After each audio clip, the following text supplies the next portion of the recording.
Case में गिरफ्तार अरविंद केजरीवाल को दिल्ली की राउज एवेन्यू कोर्ट ने 6 दिन की ईडी की रिमांड पर भेज दिया है। अब 28 मार्च को दोपहर 2 बजे उन्हें दोबारा राउज एवेन्यू कोर्ट में पेश किया जाएगा। ईडी रिमांड के समय अरविंद केजरीवाल को हर रोज आधे घंटे तक अपनी पत्नी सुनीता केजरीवाल और निजी सचिव विभव कुमार से मिलने की इजाजत दी गई है। साथ ही केजरीवाल रोज शाम को 6 से 7 बजे के बीच आधे घंटे के लिए अपने वकीलों से भी मुलाकात कर पाएंगे। तो 6 दिन की ईडी की रिमांड मिली है। सवाल ये खड़ा होता है कि अब आगे क्या जेल से ही सत्ता चलाएंगे अरविंद केजरीवाल या फिर उनको क्या राहत मिलेगी? इसके लिए देखिए उनको आधे घंटे का समय मिला है वकीलों से बातचीत करने के लिए। केजरीवाल का अगला कदम क्या होगा ये देखना होगा। और वो जब आधे घंटे उनको समय दिया गया है, मतलब कुल मिलाकर देखें तो 1 घंटे, आधे घंटे में वो अपनी पत्नी से मुलाकात कर सकते हैं और उसके बाद आधे घंटा वो वकीलों से मुलाकात कर सकते हैं। उनकी कस्टोडियल इंटरोगेशन करनी जरूरी है। 10 दिन की मांग रहे थे, पर जज साहिबा ने सारी चीज़ कंसीडर करके 6 दिन का रिमांड दिया है और अब वो 28 तारीख को यहाँ पेश होंगे दोबारा 2 बजे। क्या कुछ और ग्राउंड रखा गया और क्या कुछ?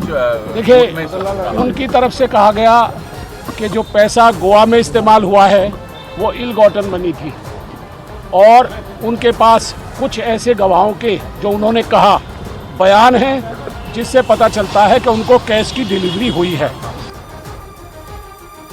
गिरफ्तारी और कोर्ट से रिमांड पर भेजे जाने के बाद आम आदमी पार्टी का गुस्सा फूट पड़ा। सूत्रों के मुताबिक रिमांड के मुद्दे पर दिल्ली की राउज एवेन्यू कोर्ट में दोनों पक्षों के बीच जोरदार बहस हुई। ईडी के वकील ने केजरीवाल को घोटाले का किंग पिन बताया, जबकि अरविंद केजरीवाल के वकीलों ने एक राज्य के मुख्यमंत्री की गिरफ्तारी को सरकारी एजेंसियों के दुरुपयोग की मिसाल करार दिया। कोर्ट में हुई इस बहस से पहले दोपहर करीब 12:30 बजे ईडी अफसरों का काफिला अरविंद केजरीवाल को लेकर ईडी दफ्तर से राउज एवेन्यू कोर्ट के लिए निकला। ईडी की गाड़ियां दंदनाते हुए अदालत की तरफ दौड़ती दिखाई दी।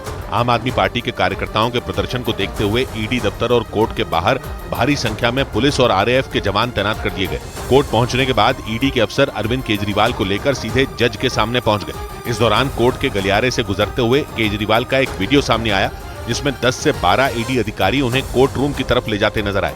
आम आदमी पार्टी ने भी सोशल मीडिया पर एक वीडियो जारी किया जिसमें कोर्ट में दाखिल होते हुए अरविंद केजरीवाल ये कहते सुनाई दिए कि वो चाहे जेल में रहें या बाहर देश के लिए काम करते रहेंगे। मेरा जीवन देश के लिए समर्पित है और चाहे अंदर हो या बाहर देश के लिए। इसके बाद राउज एवेन्यू कोर्ट में अरविंद केजरीवाल और ईडी के वकीलों के बीच जबरदस्त बहस शुरू हुई। एक दूसरे पर आरोप और प्रत्यारोप लगाने शुरू कर दिए। कोर्ट में केजरीवाल के वकीलों ने ईडी की रिमांड की मांग को खारिज करने की अपील की, जबकि ईडी के वकीलों ने शराब घोटाले की जांच के लिए अरविंद केजरीवाल की रिमांड को बेहद जरूरी बताया। मतलब ये कि ईडी के वकीलों ने अरविंद केजरीवाल की रिमांड के लिए पूरी ताकत लगा दी। ईडी ने दिल्ली के शराब घोटाला मामले में मुख्यमंत्री अरविंद केजरीवाल को मास्टरमाइंड बताया। ईडी के वकील ने इसके लिए अंग्रेजी के किंग पिन शब्द का इस्तेमाल किया। इसके साथ ही ईडी ने दावा किया कि इस केस से जुड़े कई इलेक्ट्रॉनिक सबूत पहले ही मिटा दिए गए थे। घोटाले से जुड़े तथ्य छिपाने के लिए कई सारे मोबाइल फोन तोड़े गए थे। हालांकि इसके बाद अरविंद केजरीवाल के वकील अभिषेक मनु सिंघवी ने यह दलील दी कि इस मामले में अरविंद केजरीवाल को गिरफ्तार करने की जरूरत नहीं थी। इसके बाद कोर्ट में ईडी ने दलील रखी कि रिश्वत के बदले दिल्ली में आबकारी नीति में मनमाने बदलाव किए गए थे। ईडी ने कोर्ट को बताया कि 2 बार कैश ट्रांसफर भी किया गया, जबकि कोर्ट में अरविंद केजरीवाल की तरफ से कहा गया कि इस पूरे मामले से अरविंद केजरीवाल का कोई लेना देना ही नहीं है। यह भी कहा गया कि मुख्यमंत्री की गिरफ्तारी गैर कानूनी तरीके से की गई। कोर्ट के ऑर्डर के मुताबिक 28 मार्च दोपहर 2 बजे तक अरविंद केजरीवाल को ईडी कोर्ट में पेश करेगी। तब ईडी बताएगी कि अब तक की जांच में क्या प्रगति हुई और आगे क्या करना है। अरविंद केजरीवाल से जो पूछताछ की जाएगी वो सीसीटीवी कैमरों की निगरानी में होगी। पूछताछ की फुटेज को सुरक्षित रखा जाएगा। सीआरपीसी की सेक्शन 41D के तहत आरोपी अरविंद केजरीवाल को अपने वकील मोहम्मद इरशाद और विवेक जैन से शाम 6 से 7 बजे तक मिलने की इजाजत दी गई है। ईडी रिमांड के समय अरविंद केजरीवाल को हर रोज आधे घंटे तक अपनी पत्नी सुनीता केजरीवाल और निजी सचिव विभव कुमार से मिलने की इजाजत मिली है। केजरीवाल की खराब सेहत को देखते हुए कोर्ट ने ईडी को आदेश दिया है कि वो डॉक्टरों की सुझाई गई डाइट उन्हें मुहैया करवाए। ऐसा नहीं करवा पाने की हालत में उनको घर का खाना खाने की इजाजत होगी।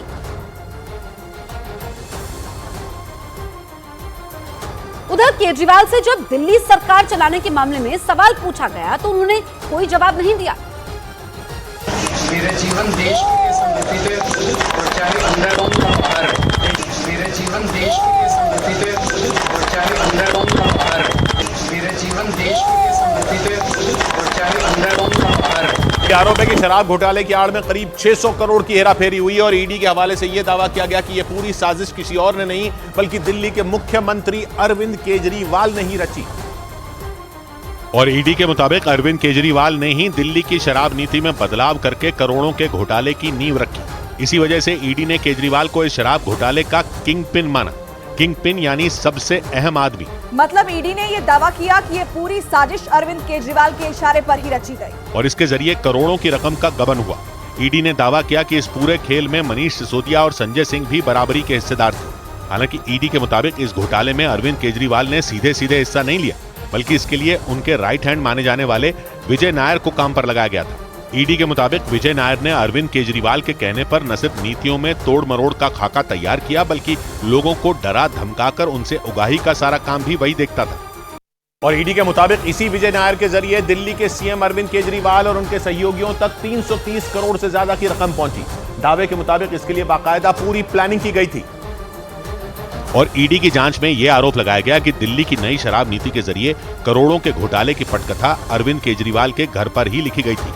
ईडी के मुताबिक दिल्ली के सीएम हाउस में हुई उस बैठक में अरविंद केजरीवाल के अलावा मनीष सिसोदिया भी मौजूद थे और इसी बैठक में यह तय हुआ था कि शराब नीति में प्रॉफिट का जो मार्जिन 6% है उसे बढ़ाकर 12% मतलब दुगना कर दिया जाए। और ईडी के मुताबिक खुद ये बात मनीष सिसोदिया के सचिव सी अरविंद ने पूछताछ के दौरान बताई थी और ये दावा किया गया था कि ये काला खेल अरविंद केजरीवाल की आंखों के सामने ही रचा गया और उन्हें इस बात की पूरी जानकारी थी कि इस नई शराब नीति के जरिए उन्हें करोड़ों का फायदा हो सकता है। ईडी का दावा है कि अरविंद केजरीवाल अपने प्लान में कामयाब भी हो गए थे। सूत्रों के मुताबिक जांच में यह बात सामने आई कि अरविंद केजरीवाल ने इस शराब नीति की आड़ में शराब माफिया से करीब 100 करोड़ की रिश्वत ली थी और बदले में नई शराब नीति के जरिए उन्हें फायदा पहुंचाने का वादा किया था। मतलब केजरीवाल और शराब माफिया ने एक हाथ दे दूसरे हाथ ले का फॉर्मूला अपनाया ताकि दोनों ही पक्षों को फायदा हो सके और इसमें एक अहम किरदार निभाया शराब कंपनी इंडो स्पिरिट के डायरेक्टर समीर महिंद्रू ने। सूत्रों के मुताबिक समीर महिंद्रू ने पूछताछ में बताया कि अरविंद केजरीवाल से उन्हें उनके राइट हैंड माने जाने वाले विजय नायर ने आईफोन के ऐप फेस टाइम के जरिए मिलवाया था। उनके मुताबिक इस बातचीत के दौरान केजरीवाल ने यह भी कहा था कि विजय नायर उनका भरोसेमंद है और वही उनसे आगे की डील करेगा। मतलब अरविंद केजरीवाल ने खुद ही विजय नायर को शराब घोटाले से जुड़ी डील करने की आजादी दी थी और ईडी के मुताबिक उसी के जरिए 100 करोड़ की रिश्वत के रास्ते खुले। ईडी के सूत्रों का दावा है कि केजरीवाल ने नई शराब नीति में बदलाव करने के बदले में 100 करोड़ रुपए की रिश्वत मांगी थी।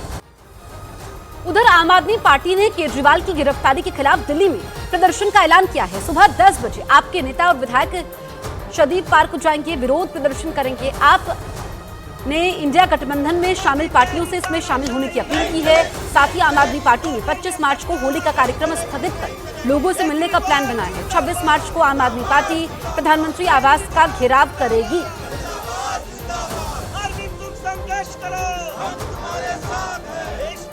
अभी हमने आम आदमी पार्टी के सभी नेतृत्व के साथ बैठक की है। हमने निर्णय लिया है कल 10 बजे भारतीय जनता पार्टी के मुख्यालय पर हम इसके खिलाफ प्रोटेस्ट शुरू करेंगे और ये